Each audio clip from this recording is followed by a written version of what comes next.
Mulai. Halo sahabat JBS, ketemu lagi. Kali ini kita kedatangan tamu. Dia adalah Heru Joni Putra, menerbitkan buku puisi Badul Mustafa, Badul Mustafa, Badul Mustafa, Nuansa Cendekia tahun 2017. Ya. Kemudian Suara yang Lebih Keras, itu diterbitkan Footnote, Makam Tan Melaka ya, 2021. Kemudian beliau diam-diam juga menulis cerita anak, buku anak, sastra anak, kumpulan puisi Liburan Bersama Kambing yang bisa di-download gratis di CB tahun 2004, bisa di-download. Dan yang terbaru, Suatu Hari di Batas Ilmu Pengetahuan yang akan terbit di Terauka Press 2025 ini. Pak Heru baru pulang dari Inggris, masih kedinginan.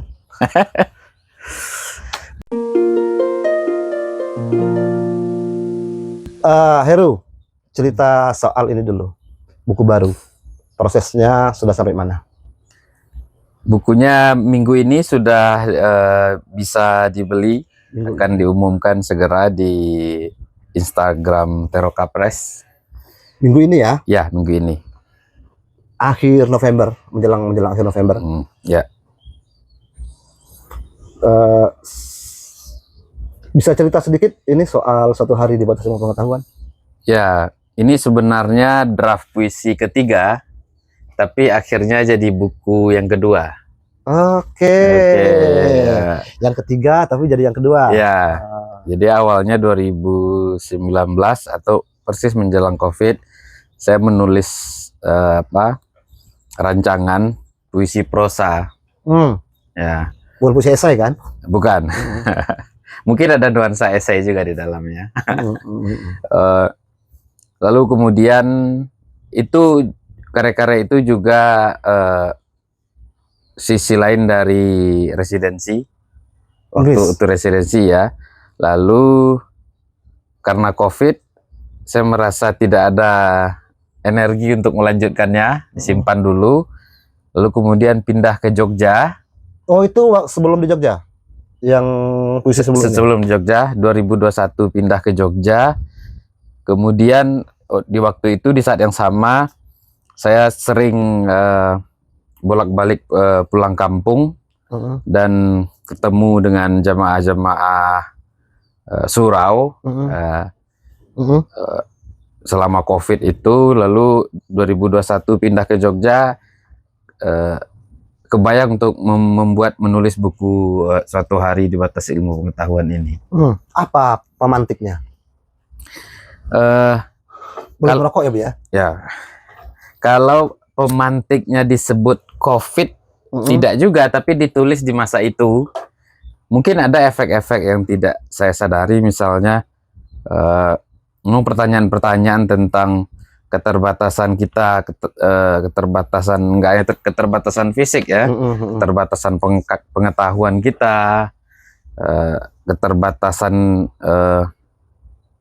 apapun yang kita miliki dalam memahami dunia itu menjadi muncul kembali. Nah, sehingga setelah biasanya saya menulis buku puisi, saya berada di suatu situasi sosial yang saya terlibat di dalamnya, dan katakanlah punya fokus membaca buku-buku di sekitar situasi itu. Nah, anggaplah salah satu luaran dari keterlibatan itu buku puisi. Nah, inilah awalnya judulnya belum tahu. Saya menulis di konsep Suatu Hari di Batas Ilmu Pengetahuan. Kalau bedanya misalnya dengan Badrul Mustafa, di konsepnya saya tulis Badrul Mustafa Tidak Akan Pernah Mati. Oh, awalnya? Ya, judul konsepnya. Kira-kira rancangan di laptop sendiri gitu ya. Judul rancangannya itu. Tapi akhirnya judulnya jadi Badrul Mustafa diucapkan 3 kali itu. Ya, kenapa begitu? Kenapa bisa berubah? Karena Badrul Mustafa Tidak Akan Pernah Mati pada prinsipnya 40 puisi di dalamnya, 40 Badrul Mustafa di zaman yang berbeda atau di situasi yang berbeda, dengan bentuk Badrul Mustafa yang berbeda-beda juga. Dia hidup terus. Nah, kemudian saya diskusi dengan teman-teman juga, akhirnya memakai cara lain untuk mengungkapkan dia banyak, yaitu dengan disebut 3 kali. Oh. Ya, sebagai penanda jamaknya. Kirain baru musafah 40 kali. Enggak, 3 kali sebagai penanda jamak. ya. Nah, yang buku sekarang ini akhirnya judul di rancangan itu jadi judul buku puisi. Jadi saya pikir saya tidak punya alternatif lain Untuk judul ya. untuk judul. Sudah pas itu. Nah, ini ajalah judulnya langsung gitu. Kira-kira begitu. Digarap mulai 2021 2021 sampai 2024. Tapi memang 2023 sempat berhenti sebentar.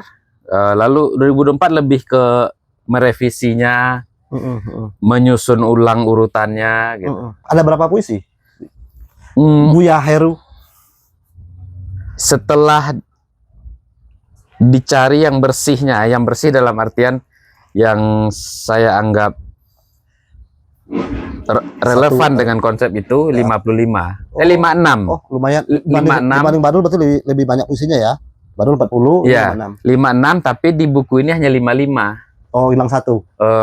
Ada puisi pendek sekali satu. Setelah saya pikir-pikir, ini aja lah yang dikeluarkan karena ada puisi lain yang sepertinya agak mirip dengan itu. Jadi yang pendek itu, walaupun itu sebenarnya puisi-puisi awal, puisi-puisi awal penggarapannya ya, dulu ya.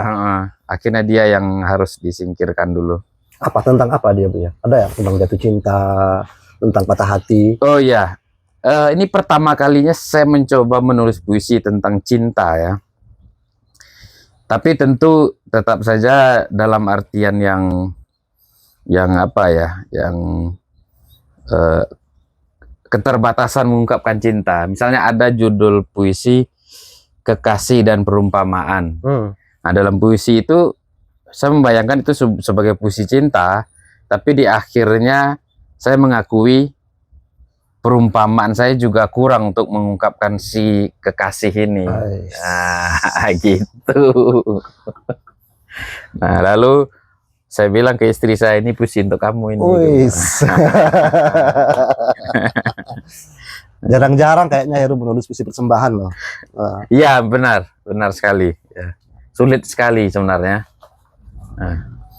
Ada puisi lanjut. Persembahan lain untuk guru saya yang meninggal di usia 101 tahun. 2023 kalau tidak salah, dia meninggal.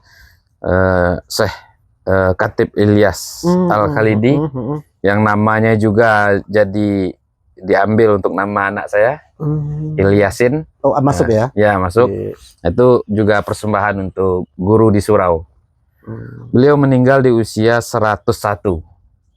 2023. Saya lupa 2022 apa 2023. Tapi kira-kira di sekitar itu.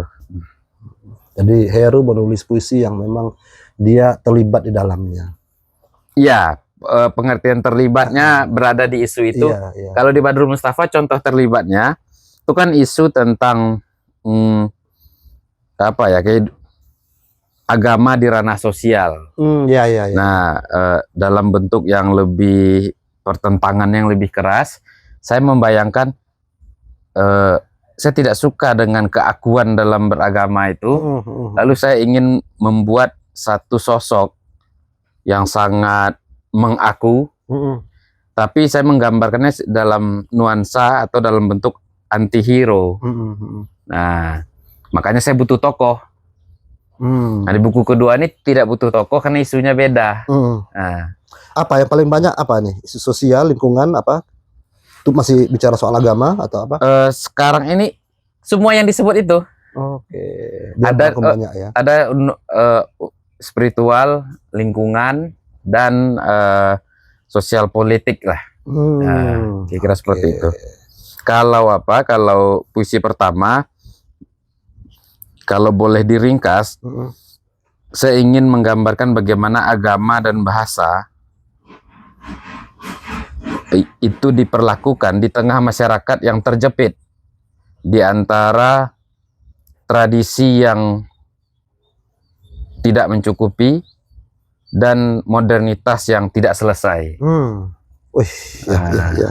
Nah, jadi bagaimana agama dan bahasa terjepit. Nah, jadi konteks mengapa saya mengolah pepatah petiti atau pantun atau peribahasa lama terkait dengan isu-isu itu.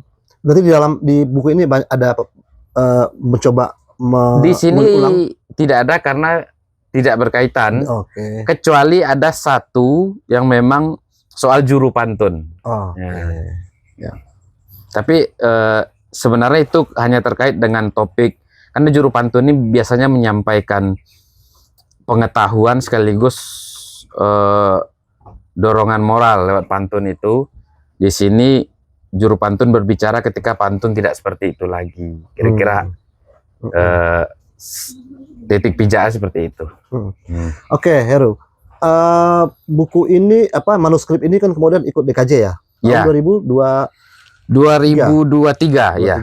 Nah, artinya butuh waktu 2 tahun untuk kemudian dia terbit. Iya. Apa yang kendala ininya? Apa merevisi ulang atau bagaimana? Oh ya. Di rancangan awal ada 70 puisi. Oh, sebelumnya? Ya. Ada 70 puisi yang udah ada embrionya. Tapi ketika DKJ itu karena suatu alasan, satu alasan tertentu, saya kirim, saya hitung-hitung berapa puisi yang kira-kira selesai. Ada 42. Oke. Saya kirim 42 itu. Sebenarnya secara komposisi tematiknya tidak terlalu memuaskan. Dalam artian di tematik ini agak, kalau secara kita hitung matematisnya agak berlebih 2 puisi. Tematik ini kurang 2 puisi, kira-kira seperti itulah. Walaupun tidak terlalu jomplang. Tapi rasanya belum lengkap gitu ya. Ada yang ada sedikit rasa-rasa seperti itu. Tapi kemudian saya kirim. Nah, setelah itu saya dapat kesempatan untuk memperbaikinya lagi. Akhirnya 55. Dari 42, dari 70 ke 42, kemudian jadi 55. Sebenarnya dari yang naskah sebelumnya ada beberapa yang saya buang juga. Sehingga dari 70 itu jadi 55. Ada 15 kali yang kebuang. Atau ditaruh di tempat yang lain. Ditaruh di tempat lain dulu ya. Oke.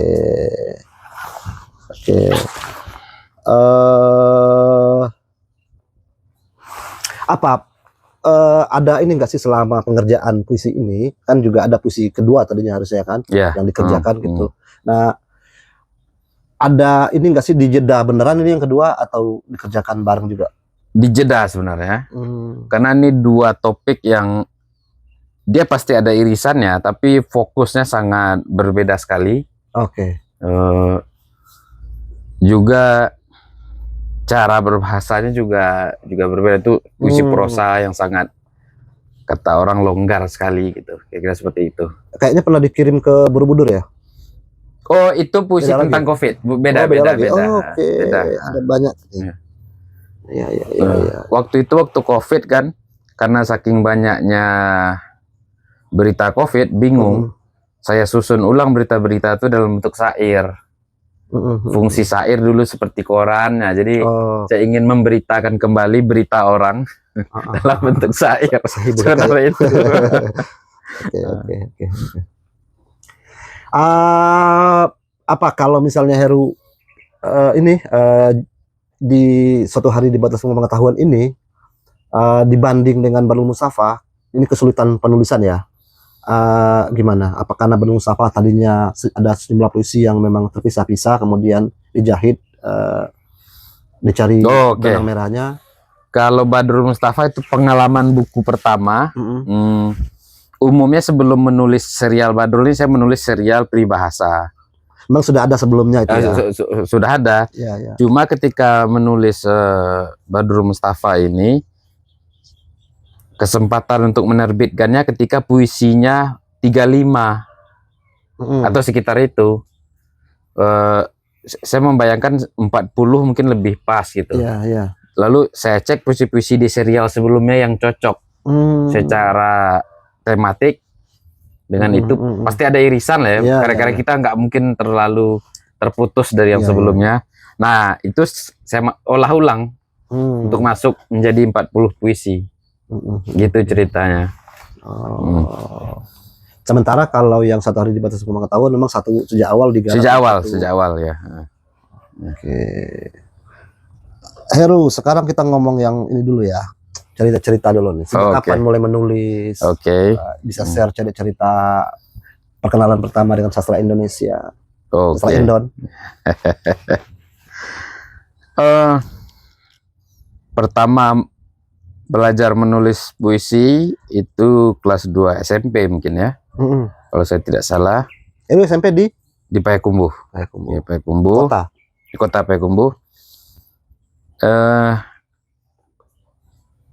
Saya lupa persisnya kapannya ya. Kalau tidak salah menjelang mau masuk kelas 3 kalau tidak, atau antara itu.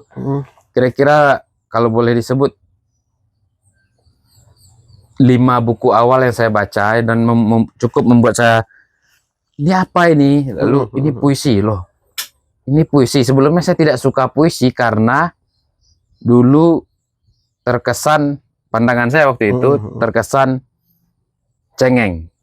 Cengeng dalam artian lihat teman-teman membaca puisi di sekolah sambil nangis gitu. Wah, ini sepertinya ini bukan sesuatu yang saya senangi gitu. Ya karena alasan tertentu saya tidak merasa apa istilahnya, tidak mau relate dengan suatu hal yang terasa cengeng waktu itu. Nah, karena suatu hal alasan lah. Lalu kemudian ketika membaca puisi Pak Sapardi, Mata Pisau, Mas Jokpin yang Celana, Pak Sutarji yang Amuk Kapa, lalu ada puisi Kang Acep sama Afrizal. Itu dapat di mana 5 buku ini? 3 buku pertama dari tetangga saya yang bernama Feni Effendi. Saya menemukan 3 buku itu di atas kasur di rumahnya. Nah, lalu saya main ke rumahnya waktu itu, dia pergi menyabit rumput. Lalu kata ibunya tunggu saja di kamar. Saya duduk di sana. Ya apa ini? 3 buku ini ya? Ya, kalau tidak salah buku Pak Sapardi dan buku Mas Jokpin. Aneh juga nih buku. Lalu ketika saya tanyakan ke Dapeni, pulang? Ya pulang. Ini puisi katanya.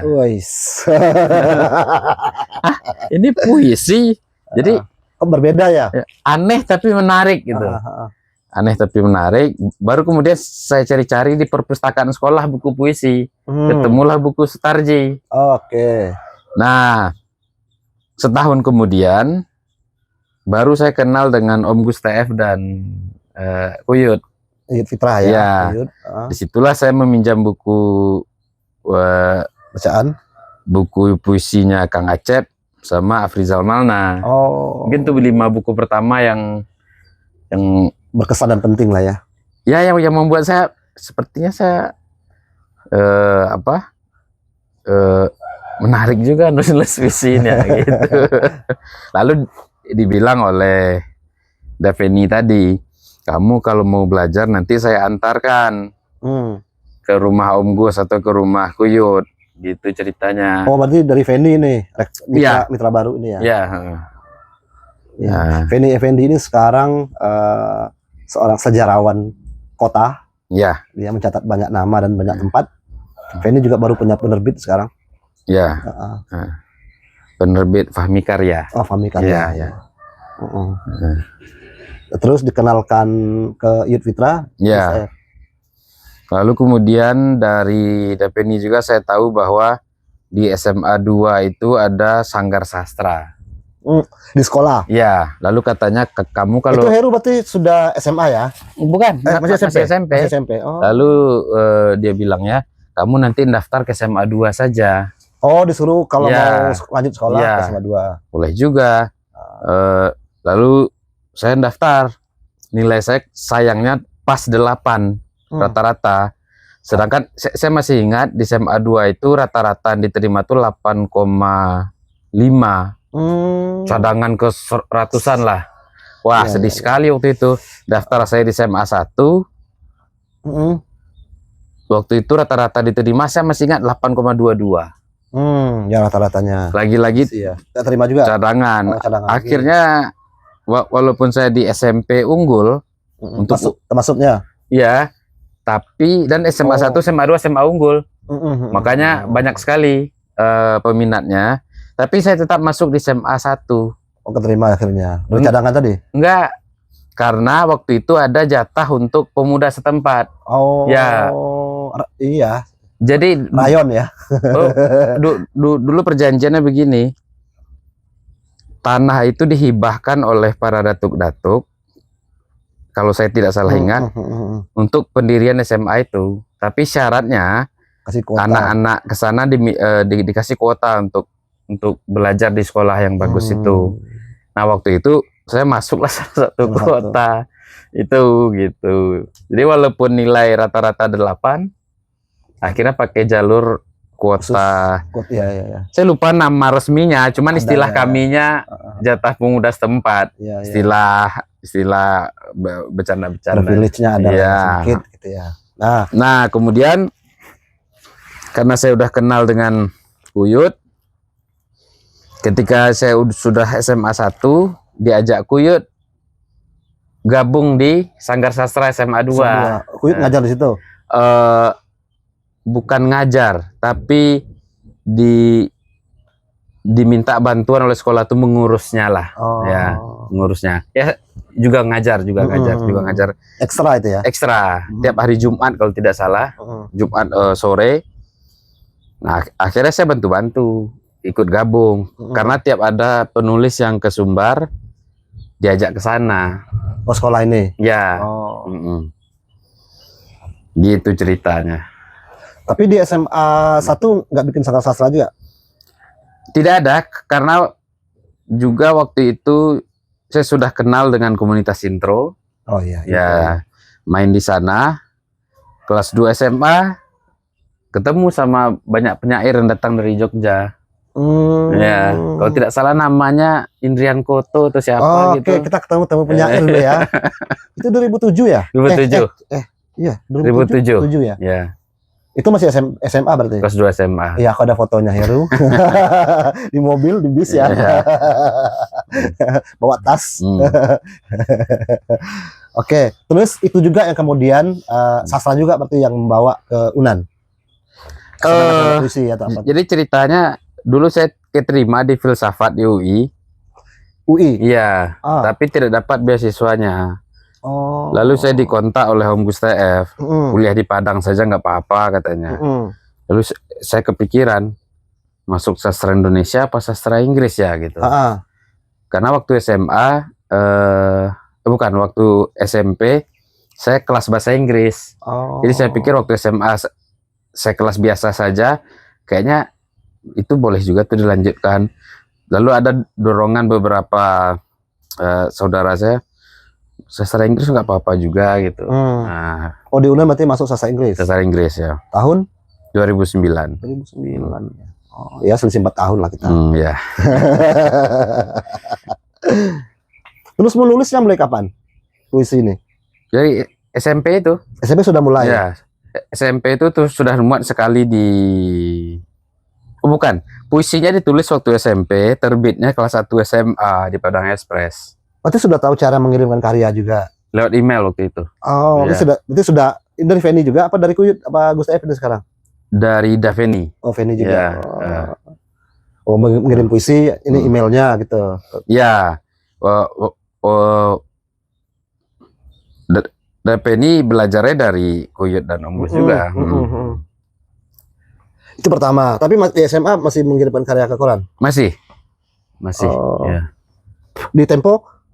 Kelas 2 SMA. Oke. Kelas 2 SMA. Ya. Jadi di Sumbar ini ada 2 penyair yang sangat muda ketika itu, selain Heru Jeni Putra itu Dedi Arsya. Ya. Tapi Dedi juga ketika itu nulis cerpen juga. Cerpen ya. Nah, Heru nulis cerpen juga nggak? Waktu SMA di halaman remaja. Ya. Padang Express. Padang Express. Apa ya namanya? Apa sih rubrik yang di sama itu istilah kawin? Oh, females, ya. females, ya. Oh. Jadi beberapa pernah dimuat di sana, khusus cerita apa ya, cinta remaja lah. Oh. Nah, kira-kira seperti itu. Tentang di puisi kok nggak banyak ya kisah-kisah percintaan ya? Mungkin karena pertemuan dengan puisi, tidak karena patah hati. Wis. Dan di saat bersama saya juga main musik. Oh ya. Dan melukis. Oh, melukis juga. Ya, jadi kalau tidak salah emosi remajanya lebih lepas di musik. Punya band dulu ya?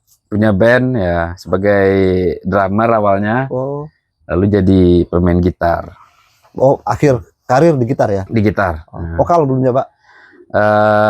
Kadang-kadang. Gagal sebelum mencoba. Nah, terus perkembangan ini setelah di Payakumbuh kemudian di Padang, dengan kawan-kawan di Padang gimana? Karena ini masa-masa itu kan juga cukup intens ya. Oh iya. Rame-ramenya juga ya. Yang menarik, hal menarik bagi saya selama di Padang, waktu SMA saya menulis puisi murni dalam artian ini adalah seni bahasa. Bahasa ya. Ya, kesenangan terhadap bahasa yang dieksplorasi. Waktu kuliah lah saya menyadari bahwa bahasa itu terkait dengan politik, terkait dengan sosial, terkait dengan psikologi. Terus pemahaman soal itu ya karena kuliah, karena bertemu dengan mahasiswa-mahasiswa lain. Makanya puisi SMA saya kalau saya baca sekarang, saya juga bingung mengapa jadi serumit ini. Ya. Udah sudah rumit sejak awal tuh ya. Itu. Nah, ketika kuliah lah, saya cocok dengan campuran antara pengalaman kemudian cocok dengan sastra dan aspek-aspek politiknya. Jadi eksplorasi bahasa dan penyuaraan isu tertentu menjadi terasa cocok. Puisi bisa sebagai medianya. Ya, waktu itu. Berarti di Padang sampai tahun berapa? 2015. 9 sampai 2015. Ya. Kemudian merantau ke Jakarta setahun, 2015, 2016 sampai 2021 di Depok. Di Depok. Sempat lanjut di UI jadinya ya? Oh iya.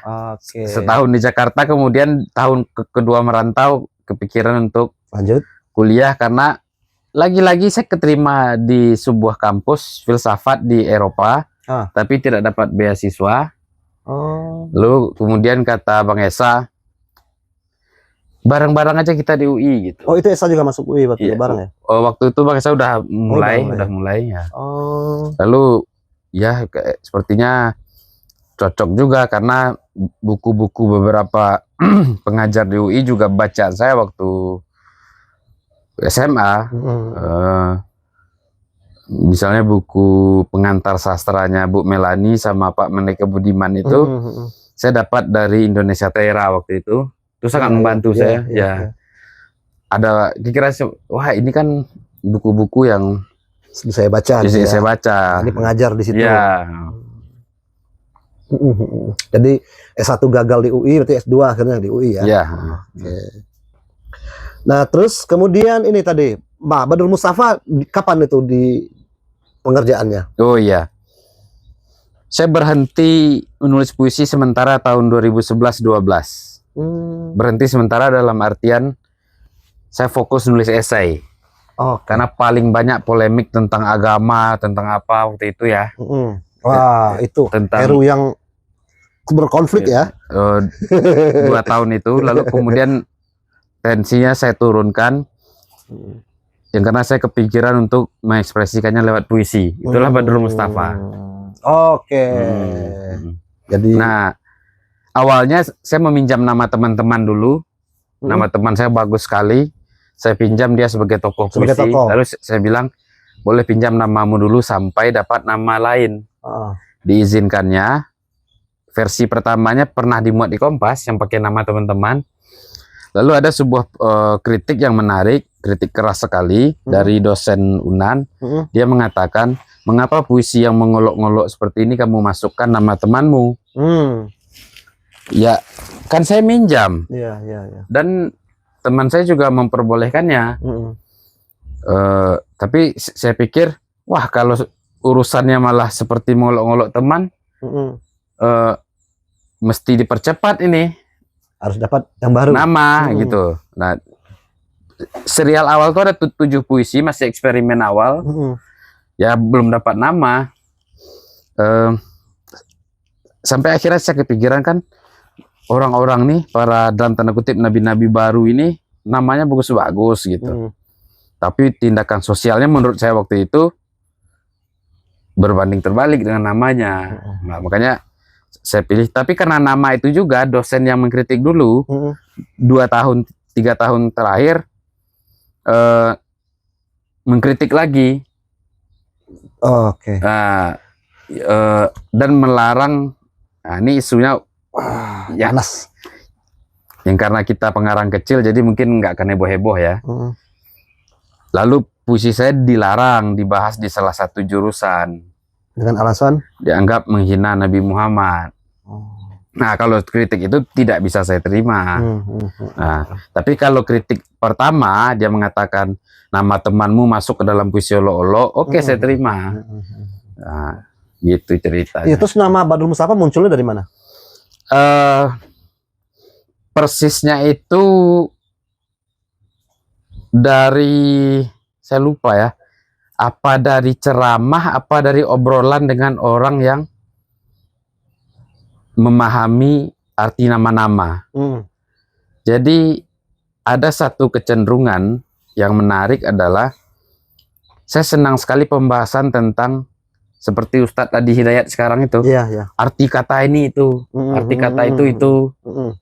Nah, itu saya catat. Nah, lalu saya catat, lalu kemudian terbayanglah satu nama. Nah, tiba-tiba muncul nih, atau nama itu ini? bukan dicocok-cocokkan. Dicocok-cocokkan, ya. Tapi bukan, tidak dari satu tokoh di legenda, tidak. Memang sempat disebut ambil dari nama orang, tapi tentu saja ternyata nama orang yang dimaksud itu tidak juga persis dengan itu. Tapi dalam sejarah, dalam ini mitologi juga nggak ada nama ini. Itu tidak bisa saya pastikan, tapi sepertinya tidak. Sepertinya tidak itu. Itu Badrul Mustafa 3 kali ya. Nah, terus kemudian tadi di UI di Depok, aktivitas Heru lebih banyak ke apa? Selain kuliah tentu saja. Puisi masih jalan atau bagaimana? Selama di Depok, saya menulis puisi baru 2019 yang draft kedua itu. Yang kedua ini kemarin ya. Karena sibuk kuliah dan bekerja. Baru mulai ya. Baru mulai lagi. Terus apa yang membawa Heru Joni Putra sampai ke Jogja dan tinggal di bersebelahan dengan makam Cina? Waktu itu COVID, saya kepikiran, saya sudah 6 tahun kalau tidak salah di Depok mengurus. Kuliah selesai itu, sudah selesai ya? Sudah selesai. Galeri Kertas. Galeri Kertas pas kebetulan lagi tutup sementara ketika COVID. Saya tidak ada rencana tinggal lama waktu itu. Saya ingin pindah dulu aja ke Jogja karena 2 kali saya kena COVID. Seperti saya harus berada di tempat yang jauh dari orang-orang gitu. Karena saya takut sekali dengan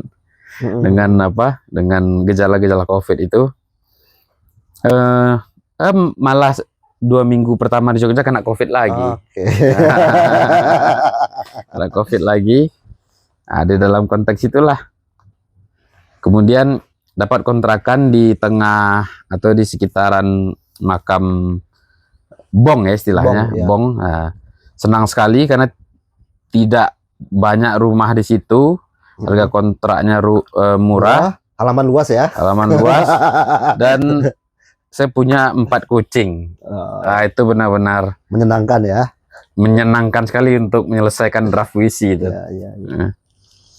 Berarti ketika itu mengerjakan yang baru ini. Ya, ya. Hmm. Suatu hari di batas ilmu pengetahuan. Ya, ya. Berarti yang lama di skip dulu. Skip dulu. Lanjut. Tapi sudah selesai manuskripnya yang kedua. Tidak, belum tentu saja. Oh, belum. Kalau dilihat-lihat dari apa yang mau ditulis, sepertinya bisa lebih cepat kok. Cepat. Mungkin 2 tahun lagi gitu. Oh. Berarti memang Heru bukan tipe penulis yang bisa merespon sesuatu dengan cepat gitu ya. Misalnya habis jalan-jalan nih di pantai Parangtritis, aku berdiri, bagaimana? Itulah anehnya. Apa yang saya senangi diam-diam bukan sesuatu yang bisa saya senangi untuk tulis. Oke. Nah, misalnya begini. Saya sering bertanya-tanya mengapa orang bisa pergi ke satu tempat lalu membuat puisi yang menarik tentang tempat itu. Nah, Acep jagoan tuh. Ya. Bahkan puisi-puisi pertama yang saya baca adalah puisi Di Atas Umbria. Itu kan buku yang menarik sekali.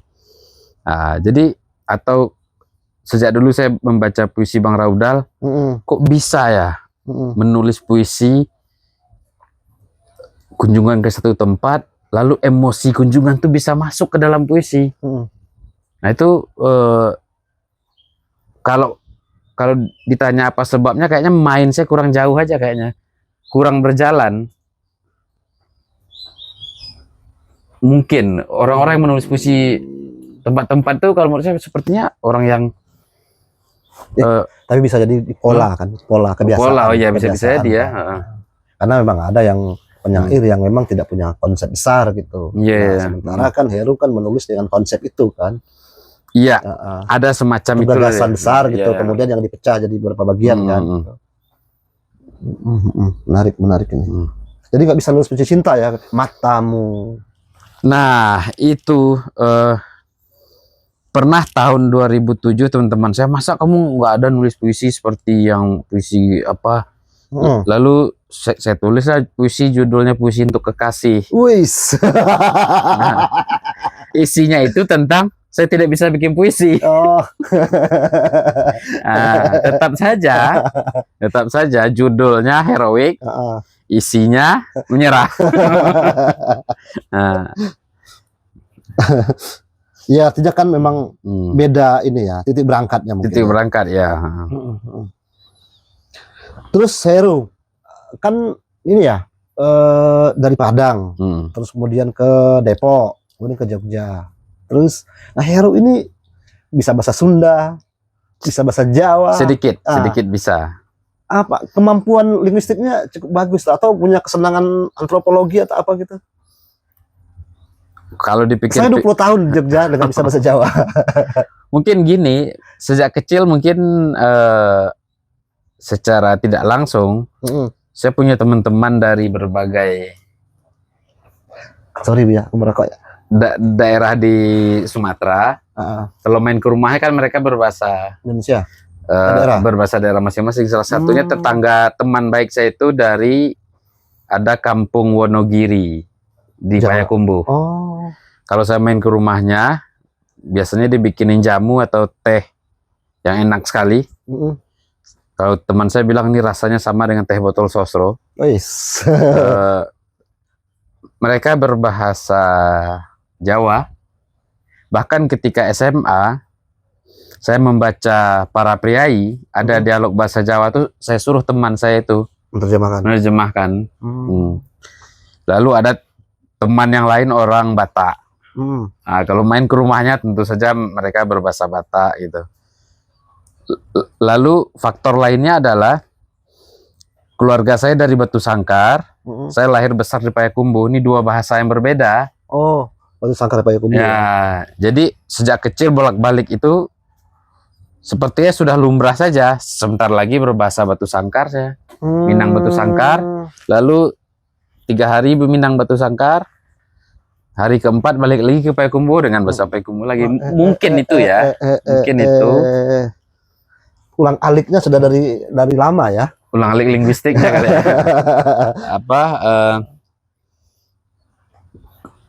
code switching ya. Lalu saya juga senang juga belajar bahasa Inggris. Nah, sempat mau belajar bahasa Jerman, tapi nggak ada yang buka lesnya waktu kecil. Itu. Polyglot ini, paling tidak bahasa daerah dulu sebanyak-banyaknya. Nah, kemudian saya memang senang dengan bahasa daerah. Pertama, dengan bahasa daerah itu kita juga belajar semacam apa ya? Mungkin bahasa tubuh dari masyarakat itu. Bahasa Sunda, bahasa tubuhnya berbeda, bahasa Jawa, bahasa Minang, daerah daratan dan pesisir. Nah, itu saya pikir menyenangkan sekali merasakan sebuah kata yang tidak apa ya, kita tidak tumbuh dengan kata itu, tapi kita bisa terkagum dengan maknanya, dengan bawaan tubuh yang oleh bahasa yang kita pelajari itu. Lalu saya senang dengan bunyinya tentu saja. Yang membuat saya senang dengan bahasa-bahasa lokal itu, tanpa kita tahu maksudnya atau artinya, bunyinya udah asik dulu. Nah, gitu. Itu mungkin yang. Jadi tidak hanya bahasa tutur ya, tapi juga bahasa tubuhnya ya. Iya, ya. Sekarang bahasa Sunda sudah berapa persen kira-kira? Levelnya untuk saling paling enggak saling mengejek sama Izul ya. Untuk saling mengejek dengan Nidu, ngejek dengan Willy, saling mengejek dengan Ijul, udah bisa. Aman ya. Udah aman bahasa Sundanya. Nah. Kalau Jawa? Nah. Kalau bahasa Jawa kira-kira untuk ngobrol di pos ronda sudah aman. Sudah aman lah rata-rata. Ya. Cengkok gimana? Cengkok aman? Tentu belum fasih ya, belum fasih. Dan menariknya kan di pos ronda itu warga memperbaiki juga kan. Oh, ikut merapikan. Iya. Gini Mas ngomongnya gitu. Salah itu gitu ya. Kalau di kontrakan yang pertama, ibu kontrakannya dengan senang hati, walaupun awalnya ibu itu selalu tertawa. Dan saya juga senang kalau jadi guru bahasa Jawa pertama nih ya. Iya. Lalu Mas coba ngomong Jawa lagi. Saya ngomong, lalu sekeluarga ketawa. Mereka tertawa. Lalu saya senang dengan suasana itu kan sangat akrab sekali. Lalu kemudian ditunjukkan yang benarnya. Harusnya gini ya. Jadi seperti itulah simbiosis mutualisme. Ibu tuh senang dengan kegagapan saya berbahasa Jawa. Jadi hiburan. Itu momen-momen indah. Biasanya sore-sore. Sore-sore sambil minum teh. Lalu pas rapat apa istilahnya setelah Lebaran itu sawalan. Saya pernah mencoba berbahasa Jawa sedikit saja, lumayan untuk menghibur masyarakat. Komplek nih. CRT ya. CRT lumayan bikin ketawa-ketawa karena ya. Dan ternyata support dari masyarakat itu membuat kita lebih pede sebenarnya. Iyalah, orang senang kan budayanya dihargai gitu kan. Karena kan kita belajar.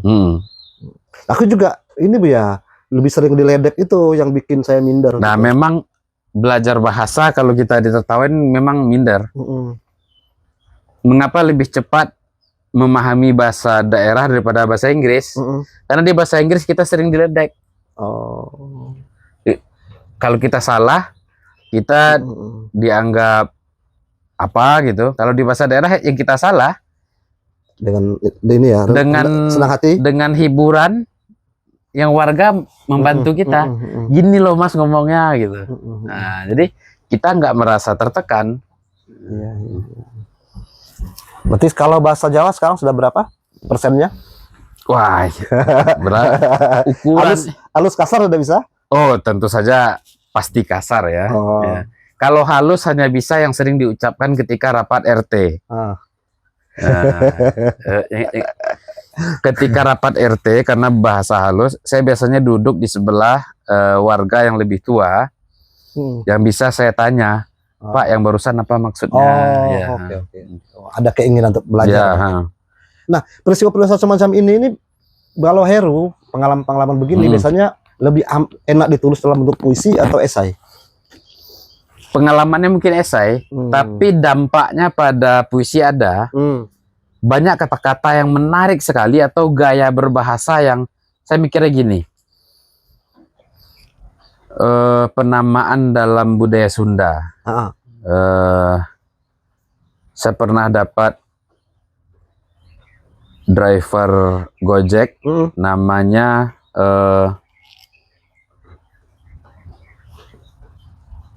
Pendi Supendi, atau semacam itu. Itu kan gaya penamaan. Nah, saya membayangkan gaya ini mestinya bisa dikembangkan juga atau digunakan dengan cara yang berbeda atau dengan cara yang lain dalam puisi.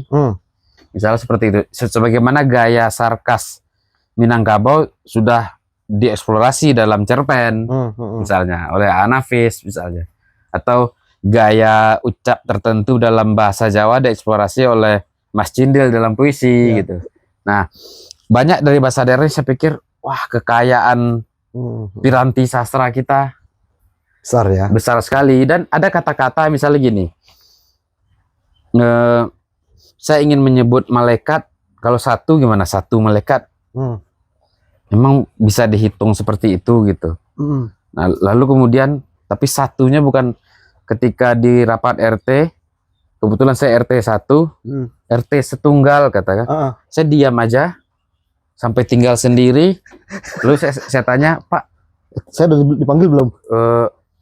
RT 1 itu yang setunggal.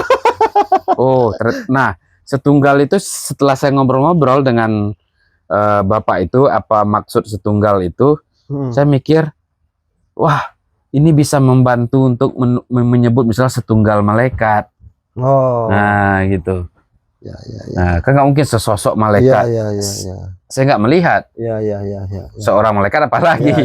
Semalaikat apalagi. Tapi ada kata gantinya. Contohnya seperti itu.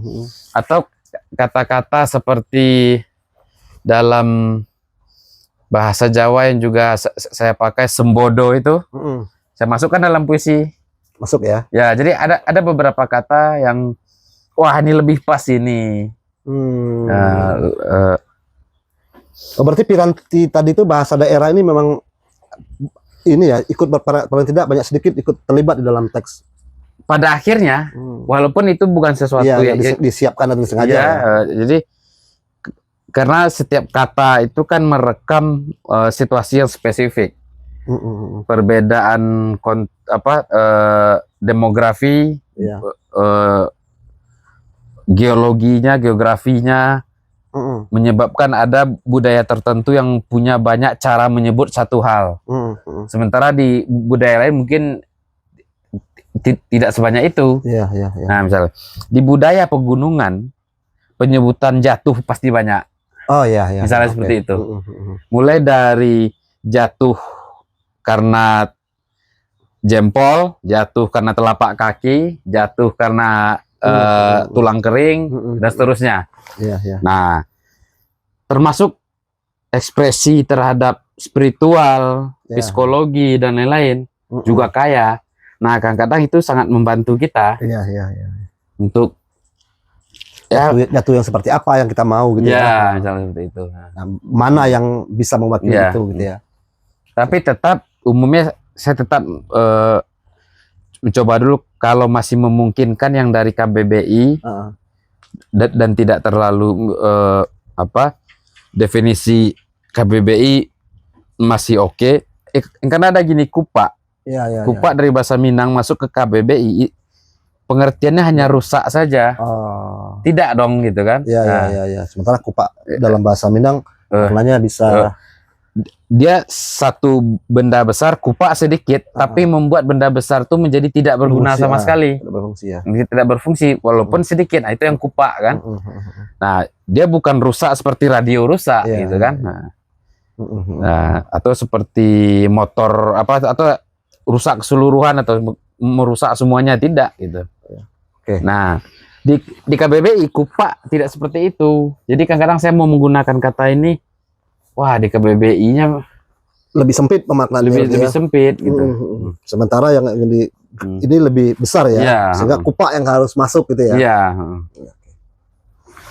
Nah, terus buku kedua nih sekarang tadi yang suara yang lebih nyaring.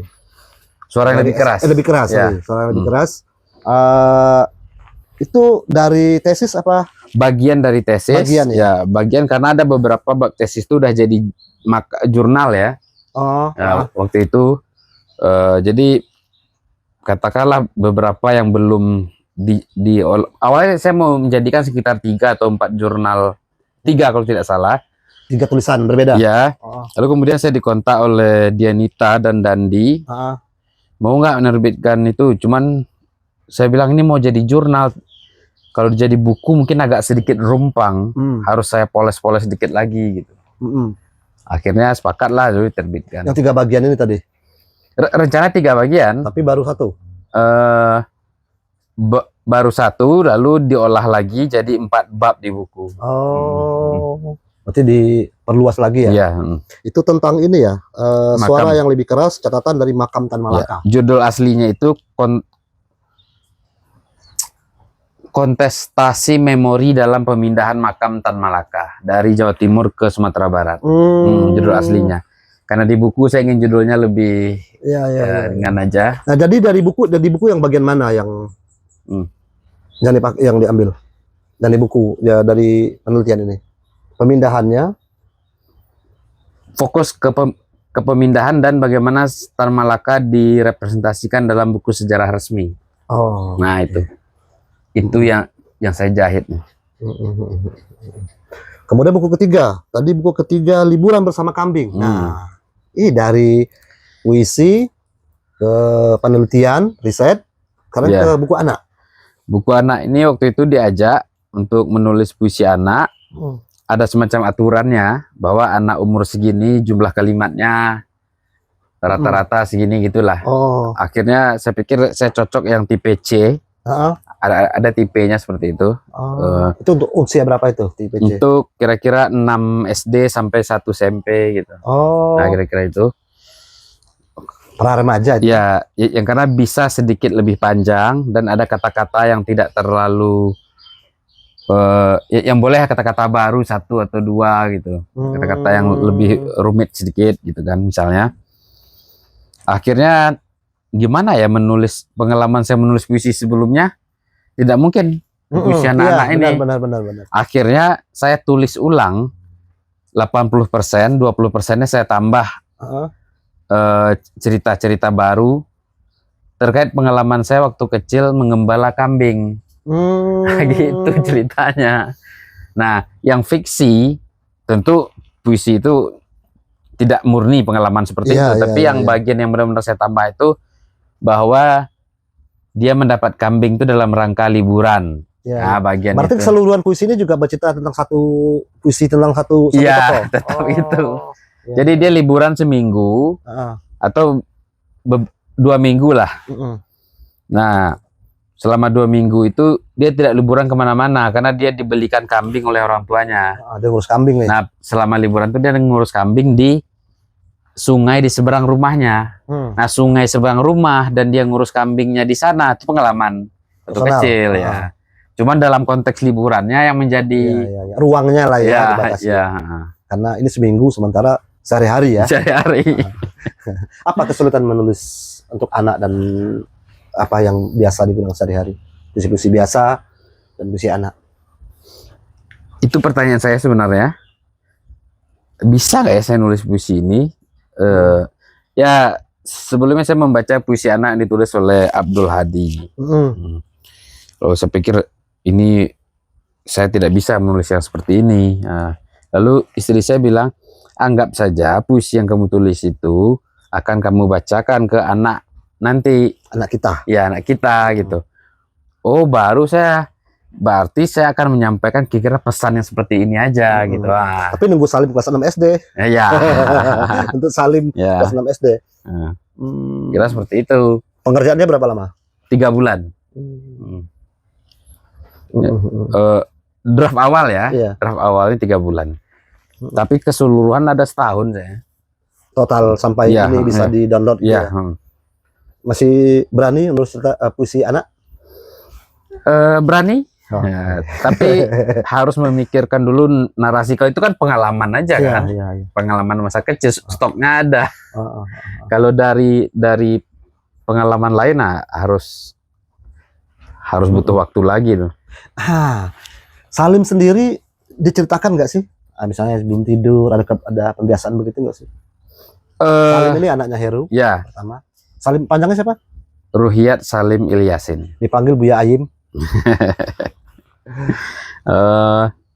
Iya. Sebelum tidur, awalnya sebelum tidur dongeng,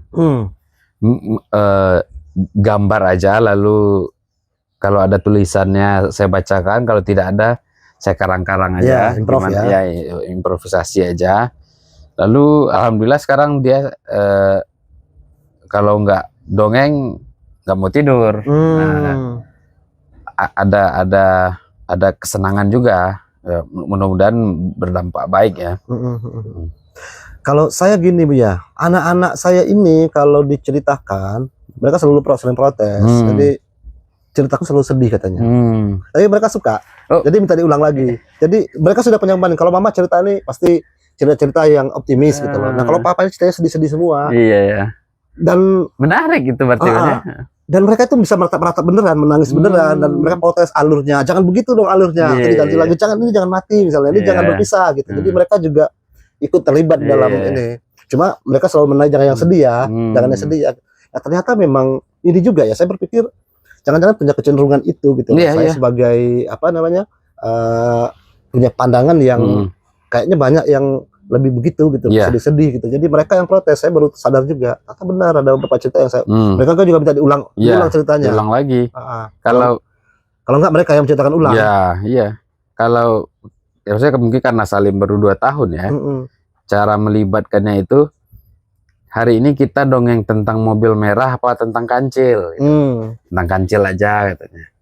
Lalu kalau di tengah-tengah kan kadang kita bingung ya melanjutkan, lalu diserahkan. Dibantu. Kira-kira setelah ini kancil ketemu apa ya? Ketemu dinosaurus katanya. Ya udah kita karang lagi, dinosaurus lagi. Nah, enak mana bercerita ke anak, ke pasangan, atau waktu muda ke teman dekat gitu? Asiknya gimana? Asik mana? Mendongeng maksudnya? Iya, bercerita kan selalu ada tuh momen-momen.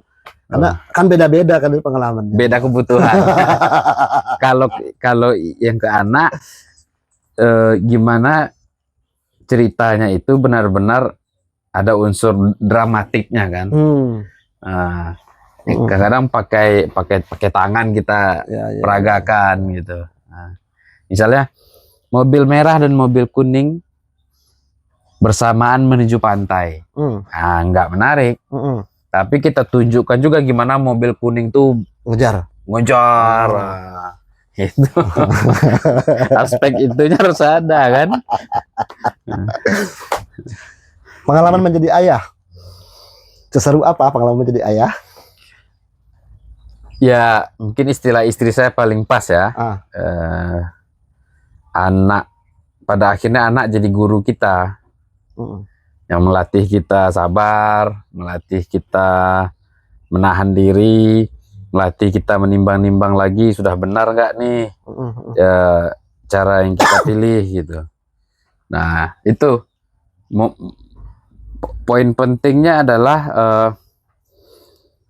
karena anak itu misalnya umurnya 2 tahun belum punya standar moral tertentu, anggaplah seperti yang kita bayangkan di usia sekarang, dia benar-benar sangat chaosnya itu menyentuh apa yang wilayah ego kita kadang-kadang. Misalnya biasanya kita lagi kerja jangan ribut, nggak bisa. Nah, ya kan? Nah, akhirnya kekeosannya malah membuat kita yang berpikir bagaimana sebaiknya, apa yang harus kita lakukan gitu. Nah, selalu ada ritmenya ya, menyesuaikan ya. Menyesuaikan. Oke. Ayah Heru. Punya cerita lucu gak sih dengan Salim? Atau yang mengagetkan? Kadang-kadang terutama bahasa sih. Oh, kalau bahasa ya sesuai umurnya ya. Dia menyebut kalimat-kalimat atau semacam kejutan metafor ya. Kok bisa ya gitu Ya, misalnya air tidur seperti ayam. Gitu kan. Ya. Lalu dia sedang main-main sendiri, dia bilang, akulah jalan. Katanya. Hal seperti itu. Kan. Kalau pertanyaan belum? Kalau pertanyaan masih apalah, pertanyaan yang standar, tapi tentu tidak mudah dijawab. Misalnya begini, apa itu? Itu laptop, misalnya kan. Lagi apa dia? Gitu. Gimana cara menjawab laptop lagi apa? Ya kan? Nah, kalau kita jawab lagi tidur, nah gimana gitu. Lalu ini apa misalnya? Ini namanya ban motor gitu. Ban motor lagi apa? Gitu. Itu kan yang pertanyaan yang biasa saja. Gitu kan. Semua subjek dia ya. Oke, Heru, sudah 1 jam. Oke, wah sudah 1 jam aja. Ya, kita balik lagi ke suatu hari di Batas Ilmu Pengetahuan. Berarti kan buku ini bukan sempat ya menang DKJ 2023. Ya. Tapi kemudian masih 2 tahun ini dalam belakangan ini ya masih ada proses revisi teks ya. Di bagian-bagian apa ya sebenarnya tadi yang dibuang atau apa segala macam tadi itu? Memperkuat apa? Melanjutkan apa yang belum dilanjutkan sebelum naskah itu dikirim. Memang di awal rasanya belum final ini gitu. Masih memang sejak awal sudah final, tapi sebagai satu buku kan belum. Misalnya gini urutan. Ya. Urutan. Ini sekarang ada selang-seling dari yang sebelumnya. Iya. Kalau sebelumnya urutan itu berdasarkan mana yang dulu ditulis. Oke, waktu ya. Iya. Yang kalau sekarang urutannya secara tema. Jahitan isunya aja ya, disusun gitu. Kita ingin ini pembukaannya, tema yang seperti ini ingin ditutup dengan ini. Misalnya di Badrul Mustafa, ketika saya tulis puisi yang judulnya Menumbangkan Pohon Beringin, saya sudah membayangkan ini akan jadi penutup. Karena setelah tokoh-tokoh anti-hero ini berkeliaran dalam 39 puisi, ditutup dengan puisi yang bercerita tentang hilangnya kolektivitas. Nah, gitu. Nah, yang kalau ini setelah sejumlah puisi berbicara tentang ketidaktahuan sekaligus kegetiran gitu. 44 puisi. 54. Lalu ditutup dengan puisi yang kira-kira tentang cara melihat. Puisi tentang langit. Judulnya Langit Masih Tinggi. Nah, gitu. Nanti pembaca dikira jangan pertanyaan ini untuk menguji kita nih, kata pembaca. Enggak. Kira-kira apanya ketika itu ditulis, ini sepertinya akan jadi sebagai penutup ini. Iya. Nah, kalau Badrul Mustafa kan memang tadi ya banyak olok-oloknya, ada banyak ironinya. Di sini juga apa gimana? Ada, tapi caranya aja berbeda. Tidak mungkin apa ya istilahnya,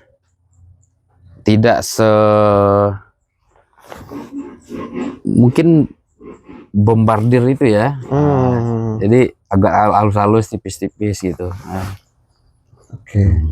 Berarti akan pre-order di akhir November ini ya? Ya, mungkin dalam minggu-minggu ini. Oke. Nah, gimana? Esai kapan dikumpulkan? Mudah-mudahan tahun depan. Oke.